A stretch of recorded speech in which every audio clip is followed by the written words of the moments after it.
अस्सलाम वालेकुम जी। Last time जो क्लास में लेक्चर डिस्कस किया था वो इप्सो सब्स्टिट्यूशन थी, जो आपकी होम असाइनमेंट थी, आपने खुद स्टडी करनी थी। आज लास्ट टॉपिक को समझते हैं जो कि मैकेनिस्टिकली समझने में हेल्पफुल होता है कि कैसे सब्स्टिट्यूशंस होती हैं। तो इसके लिए देखें किसी लिविंग ग्रुप का इफ़ेक्ट क्या होता है। लिविंग ग्रुप का फंक्शन क्या होता है पहले वो समझना चाहिए। यहाँ पर हम लोग इमेजिनरी कोई भी वाई ले लेते हैं, that could be any group, और एक आपने इलेक्ट्रोफाइल ले लिया, फाइन। ये चीज़ हमने पहले भी डिस्कस की थी कि जो इलेक्ट्रोफिलिक सब्स्टिट्यूशन रिएक्शंस होते हैं ये मैकेनिस्टिकली पहले एडिशन और फिर एलिमिनेशन पे ऑपरेट करें। तो अगर आप यहाँ पर समझें तो इसकी इस पोजीशन या इस पोजीशन के ऊपर पॉजिटिव चार्ज आएगा। ऑब्वियसली ये एक ही ग्रुप है जिसका हमें नहीं पता, और तो पैरा डायरेक्टिंग हमने आर्बिट्ररी कंसिडर किया हुआ है। सो लेट्स गो ऑन कि यहाँ पर पॉजिटिव चार्ज आ गया, देन आप इसके डिफरेंट रेजोनेटिंग स्ट्रक्चर्स ड्रॉ कर लेते हो। अगर इन केस इसमें क्लियर आप नहीं हो रहे हो तो वीडियो पॉज करके इसको एक दफ़ा ट्राई करें। फाइन। अब सिचुएशन ये होती है कि लिविंग ग्रुप हम लोगों ने कौन कौन से डिस्कस किए हैं। लिविंग ग्रुप अभी तक हमने जितने भी डिस्कस किए थे उन सब के अंदर हाइड्रोजन मतलब कि प्रोटॉन एक्ट कर रहा था एज ए लिविंग ग्रुप। हमने कोई और ग्रुप नहीं पढ़ा जो कि लीव आउट होके जा रहा हो। ठीक है, तो होता भी ऐसे ही है कि मेजॉरिटी जितने भी हम लोग इलेक्ट्रोफिलिक सब्स्टिट्यूशन रिएक्शंस करते हैं स्टडी, उसके अंदर प्रोटॉन ही को आप लिविंग ग्रुप ले रहे होते हो। इजी है रिमूव होना। Most of the time mono substituted reactions होते हैं तो उसके अंदर प्रोटॉन के ज़्यादा चांसेस होते हैं। बट वट अगर आपके पास ऑलरेडी कोई ऐसा ग्रुप हो जो कि कंपटीशन में आ जाए आपकी इनकमिंग इलेक्ट्रोफाइल के साथ, और अब कौन सा इलेक्ट्रोफ्यूज होगा, कौन सा लिविंग ग्रुप होगा, तो वो डिटर्मिन हम लोग कैसे कर सकते हैं। तो जितने भी स्टडीज़ की गई अभी तक तो उनको क्लासिफाई किया गया दो तरह के लिविंग ग्रुप हो सकते हैं, दो डिफरेंट बेसिस पे। एक हो सकता है SN1 टाइप। SN1 टाइप के कौन से लिविंग ग्रुप होंगे, आपको पता है कि SN1 के अंदर पहले न्यूक्लियोफाइल लीव आउट हो जाता है, मतलब जो लिविंग ग्रुप होता है वो न्यूक्लियोफाइल की तरह एक्ट करते हुए पहले लीव आउट हो जाता है, और इसके लिए आपको किसी भी इनकमिंग स्पीशी की ज़रूरत नहीं होती, ये ऑन एंड ऑन रिएक्शन खुद दे देता है। तो अगर तो SN1 टाइप डिपार्चर होता है तो ऑब्वियसली इसका मतलब है कि without the assistance of any species कोई न्यूक्लियोफाइल इंटरफेरेंस नहीं करेगा। इस वाले केस में ऑर्डर क्या होगा, अगर तो नाइट्रो ग्रुप होगा तो वो कम इजीली डिपार्चर होगा as compare to isopropyl group, IPR हम लोग इसको लिखते हैं। IPR का और सल्फोनाइल ग्रुप का कंपैरेबल रिएक्टिविटी होती है इन टर्म्स के इनमें से कौन जल्दी निकल के जा रहा है, तो इन दोनों की इक्वल होती है, ऑलमोस्ट इक्विवेलेंट है। देन इन दोनों की कम होती है टर्शियरी ब्यूटाइल ग्रुप से।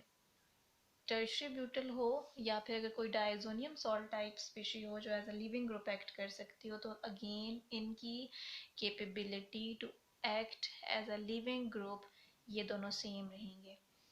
फिर इन दोनों का कंपैरिजन अगर हम लोग करें किसी एल्डिहाइडिक ग्रुप से, तो एल्डिहाइडिक ग्रुप के अंदर ज़्यादा टेंडेंसी है, देन नाइट्रो ग्रुप है, एंड देन कार्बोनाइल मतलब कि कार्बन डाइऑक्साइड की फॉर्म में अगर डीकार्बोक्सिलेशन टाइप रिएक्शन हो रहा है तो उसकी बारी आती है।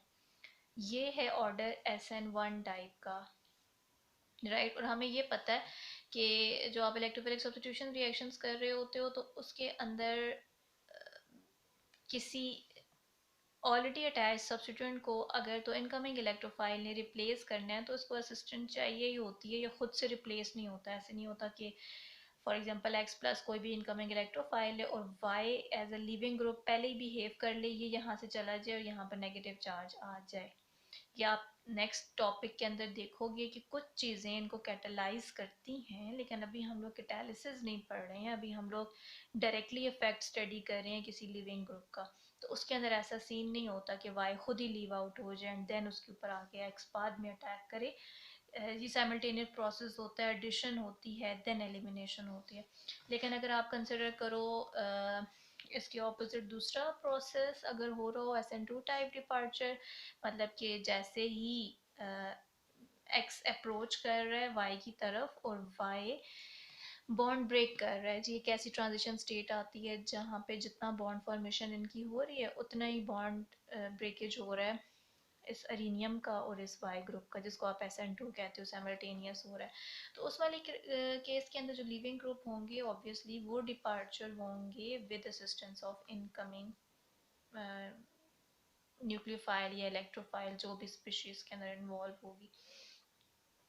तो वेल इसके अंदर अगर हम लोग ऑर्डर देखें तो मेथिल ग्रुप कम अच्छा लीविंग ग्रुप के तौर पे बिहेव करेगा, क्लोरीन होगा उससे थोड़ा सा बेहतर, ब्रोमीन अगर आ जाता है तो उससे बेहतर, then deuterium.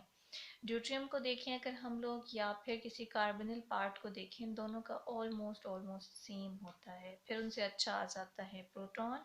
We know that proton is very much good leaving group. अभी तक हमने जितने भी केसेस देखे हैं प्रोटॉन का जाना आसान होता है, क्योंकि मोस्ट ऑफ द टाइम जो काउंटर आयन जनरेट होता है वही इसको डीप्रोटोनेट करने में हेल्पफुल होता है। और इसका कंपैरिजन अगर आप आयोडीन से करें, आयोडो ग्रुप से करें, आयोडीन नहीं कहना चाहिए, वेल आयोडो ग्रुप ही कहना चाहिए, क्योंकि आयोडीन मीन्स के मॉलिक्यूलर फॉर्म में, this is not the molecular form, this is substituted group. इन दोनों का सेम होता है ऑलमोस्ट। एंड देन आपको मेसिटाइल ग्रुप मिलेगा, ट्राईमेथिल सिलाइल ग्रुप, TMS भी इसको कहा जाता है। TMS is a very good leaving group. तो इस तरह से ऑर्डर फॉलो होते हैं for SN1 and for SN2। ये कौन सा बेहतर होगा कौन सा नहीं होगा, तो this could be asked in your MCQs।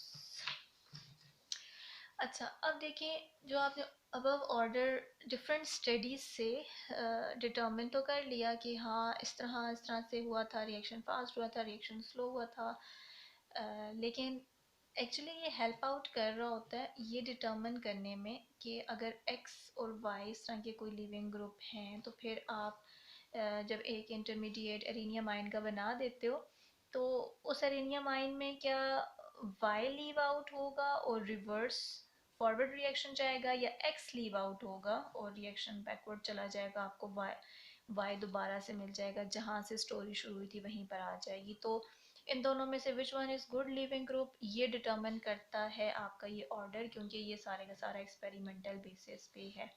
और दूसरा ये भी हमें पता चल जाता है कि कौन से electrophilic substitution reactions while possible हैं और कौन से पॉसिबल ही नहीं है, मतलब किन की फिजिबिलिटी है और किन की नहीं है। फिजिबिलिटी होने का मतलब ये कि अगर फॉर एग्जांपल इसकी फिजिबिलिटी नहीं है तो इस वाले केस में आप देखोगे कि कभी भी Y बिहेव नहीं करेगा एज अ लिविंग ग्रुप।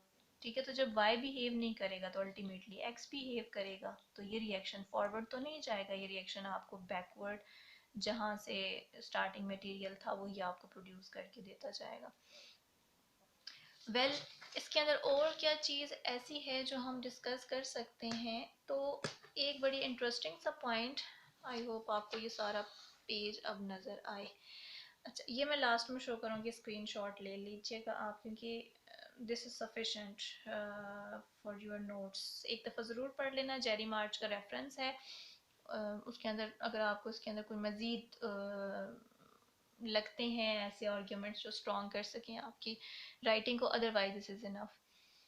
तो पोटेंशियल लिविंग ग्रुप अफेक्ट करेगा आपकी रेट ऑफ रिएक्शन को। वेल इसका क्या मतलब हुआ, इसके लिए हम लोग एक स्पेसिफिक फैक्टर को इंट्रोड्यूस करवा देते हैं जिसको आप IFX फैक्टर कहते हो, मतलब इप्सो पार्शियल रेट फैक्टर। इप्सो सब्स्टिट्यूशन आपने ऑलरेडी देखी थी कि अगर कोई सब्स्टिट्यूएंट जिस पोजीशन के ऊपर अटैच्ड है उस कार्बन को, फॉर एग्जांपल दिस केस अगर आप देख रहे हो तो यहाँ पर जो ये वाला कार्बन है ये इप्सो कार्बन है, क्योंकि ये डायरेक्टली अटैच्ड है इस Y ग्रुप के साथ जो एज a substituent बिहेव कर रहा है। इस केस में Y is other than hydrogen, remember this. तो इसका मतलब है कि अगर कोई इलेक्ट्रोफाइल बजाय इसके कि किसी और कार्बन के ऊपर जाता और वहाँ पर जो हाइड्रोजन है उनको रिप्लेस करता, इस एक्स ने आकर वहीं पर अटैक कर दिया जहाँ पर ये वाई प्रेजेंट था। ये मैंने होम असाइनमेंट दी थी, अगर नहीं की तो इप्सो को दोबारा जाकर देखें।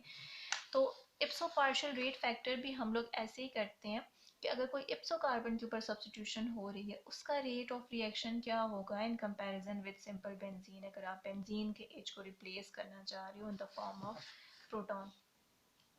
तो इसको स्टडी करें, लिविंग ग्रुप इस फैक्टर को अफेक्ट करता है, मतलब या तो वो बेंजीन से भी ज़्यादा फास्टर रिएक्शन दे देंगे, माइट भी पॉसिबल, या फिर बेंजीन से भी कम रिएक्शन देंगे। अगर तो वो इप्सो पोजीशन के ऊपर आ रहे हैं। तो अगर हम IFX फैक्टर को नाइट्रेशन के रिएक्शन के लिए देखें और सबस्ट्रेट हम यूज़ कर रहे हैं पैरा हेलोएनिसोल्स। अब हेलोएनिसोल्स हैं तो हेलोजन्स कुछ भी हो सकते हैं। हम लोगों ने 3 हेलोजन्स लिख दिए, एक आयोडीन, एक ब्रोमीन और एक क्लोरीन। एनिसोल मतलब बेंजीन के ऊपर जब OMe मिथॉक्सी ग्रुप अटैच्ड होता है तो हम उसको एनिसोल कहते हैं। पैरा पोजीशन पे हेलोजन्स हैं, आपने 3 डिफरेंट हेलोजन्स ले लिए, राइट। उसके बाद हम इनकी करवा रही है नाइट्रेशन। सल्फ्यूरिक एसिड यूज़ करते हैं, निट्रिक एसिड यूज़ करते हैं, वो हम बाद में देखेंगे जब आप सल्फोनेशन और नाइट्रेशन रिएक्शंस देखोगे। फिलहाल मैंने जस्ट मेंशन कर दिया कि we are interested in studying the effect of the leaving group as a ipso partial rate factor on the nitration reaction carrying on this substrate which is para-haloanisole।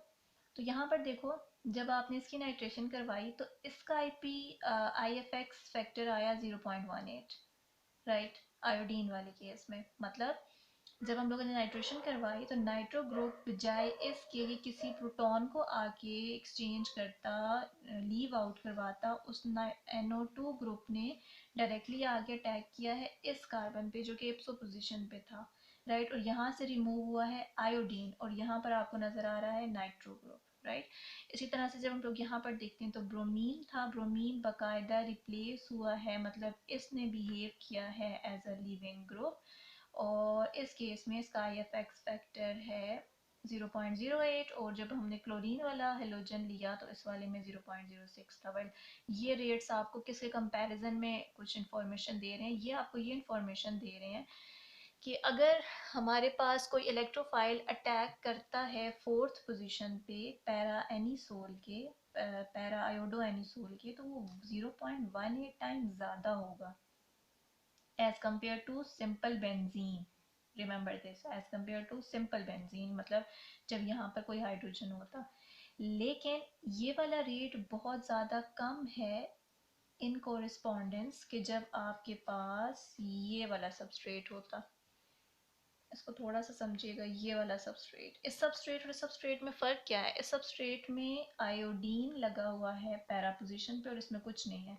आपको ये पता है कि जो एनिसोल इटसेल्फ है, इसका काम ही क्या है, मेटा एंड और sorry para and ortho directing group है। तो इसने वैसे भी नाइट्रेशन को इसी पोजीशन पे करवाना था। और आप, हम लोगों ने लास्ट लेक्चर में ये भी डिस्कस किया था कि जब आप चार्ज डिस्ट्रीब्यूशन देखते हो तो पैरा के ज़्यादा चांसेस होते हैं एज कम्पेयर टू ऑर्थो। तो वेल, नाइट्रो ग्रुप आपको इस पोजीशन पे मिलना है, इस केस में भी इस केस में भी। फ़र्क क्या है, यहाँ पर हाइड्रोजन बिहेव करेगा एज अ लिविंग ग्रुप, इस केस में आयोडीन बिहेव करेगा एज अ लिविंग ग्रुप। जब हमने दोनों को स्टडी किया तो पता चला कि जो इसका रेट आ रहा है नाइट्रेशन का बहुत ज़्यादा कम है, इस वाले का तो बहुत अच्छा होता। तो मतलब जब आपने आयोडीन लगाया एज अ लिविंग ग्रुप तो इसने एनिसोल की नाइट्रेशन को स्लो कर दिया है। स्लो करने का मतलब ये था कि इस सबस्ट्रेट को इसने डीएक्टिवेट किया, राइट। इसी तरह से एक और एक्सपेरिमेंट किया गया जिसके अंदर उन्होंने पैराक्रिसोल लिया है। पैराक्रिसोल क्या होता है, फिनोल रिंग है और इसके पैरा पोजीशन के ऊपर CH3 है, राइट। यहाँ पर हम लोग देख सकते हैं see methyl group is not good leaving group, fine. तो इधर अगर हम लोग इसको स्टडी करने की कोशिश करें तो ये देखा गया वंस अगेन कि अगर आप इसका रेट कंसिडर कर रहे हो और एक तरफ आप प्योर फिनोल ले रहे हो तो फिनोल ने ज़्यादा अच्छा रिएक्शन दिया था। इसकी जो पैरा पोजीशन के ऊपर हाइड्रोजन था वो बेहतर रिप्लेस हुआ था जिस भी इनकमिंग इलेक्ट्रोफाइल के साथ ट्रीट करवाया as compare to this methyl group. मतलब कि जब पैरा क्रिसोल आपने लिया था तो इट मीन्स कि मेथल ग्रुप हो या आयोडो ग्रुप हो एज अ लिविंग ग्रुप, ये दोनों के दोनों डीएक्टिवेट करते हैं एरोमेटिक सब्स्टिट्यूशंस को। ठीक है, अब आप ले लें इसकी स्क्रीनशॉट।